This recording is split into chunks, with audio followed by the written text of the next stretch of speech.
I'm Carter. I was Una's advocate for CASA. Yes, so we got assigned to the case. He was substance exposed in the hospital. Originally, he was diverted to Tashaunna. His birthday was 12/12/21, and 3 days later, that's when it all started. And he was with her for 24 hours. However, CPS deemed her as an unfit placement, and they came and picked him up, and that's when he entered into foster care.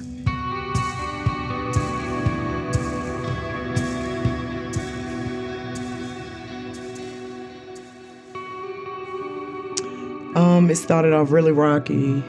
His mom was addicted, which is why they came into the picture. And she was very volatile, with social service. But I think she was just maybe a little broken. Well, I was able to first meet Tashaunna in addition with other family members in court following a court hearing. My first encounter with them was rough. They was very adamant that they did not want to talk to me. I didn't know if I could trust her either. She introduced herself. The first thing she said, I do not work for you. I do not work for the attorneys. I don't work for DSS. I solely work for Una. And I was like, oh, okay, well, if she can be that honest with me, then I just feel like she is somebody I can believe. Tashaunna, she was the only one that really took my card. I'm glad I did.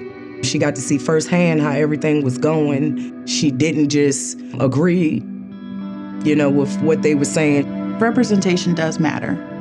One of the first things that I heard from the family was, you're a Black one. Where did they get you from? It was amazing because I didn't have anybody to believe in me. Well, we do exist. The social worker, she was an African American, but she still talked to me like I was nothing. I never got that she was verbally aggressive. If anything, I felt like she was verbally expressive.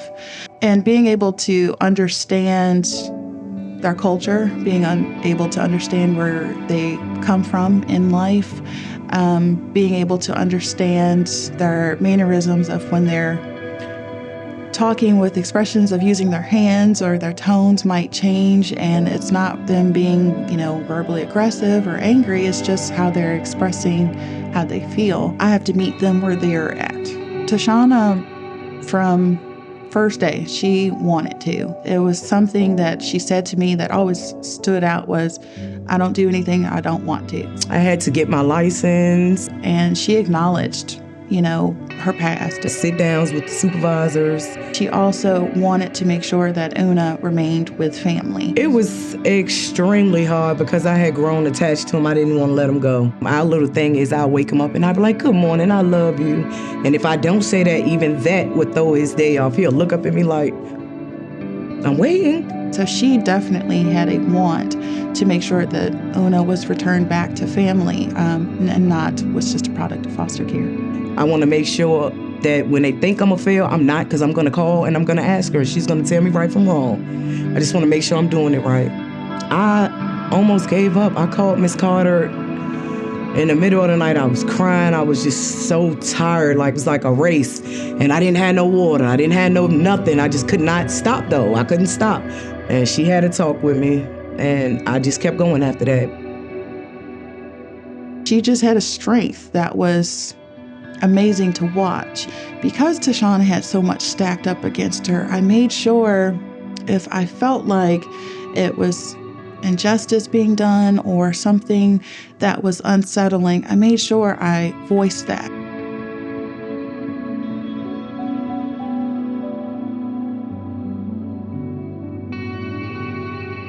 She was the mediator. I'm telling you, she was like a counselor. She was everything.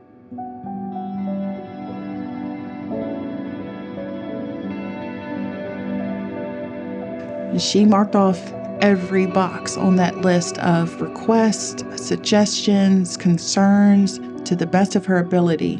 When we got to court, I was under pressure. I was like this, wringing my hands. We didn't know what way it was going to go because ultimately it was the judge's decision. And I remember her saying, Miss Carter, was it enough? He's worth it for sure, but was it enough? And I remember Judge Payne being able to say, I hear you, I see you, and, Tashaunna, you've come such a long, long way. But when they gave him to me, I cried. After that court date, it was like the weight had lifted off of me. My biggest fear then was not being heard. I'm grateful. I'm so grateful. Again, I didn't have that support system. I have a different advantage than the other, advocate managers of being in foster care and knowing that process of what the kids are feeling, as well as now being on the other side of being able to advocate truly for my kids, for my advocates, being able to really explain to them of how it feels. I had my CASA. She allowed me to cry when I needed to, and she would tell me, sweetheart, I'm here for you. Being in the system, it's so lonely.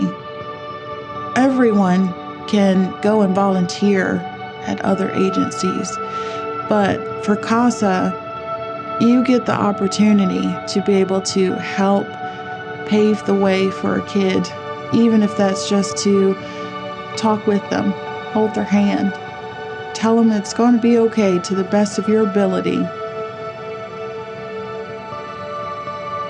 It means so much for the people who doesn't have a voice, for the children who don't have a voice.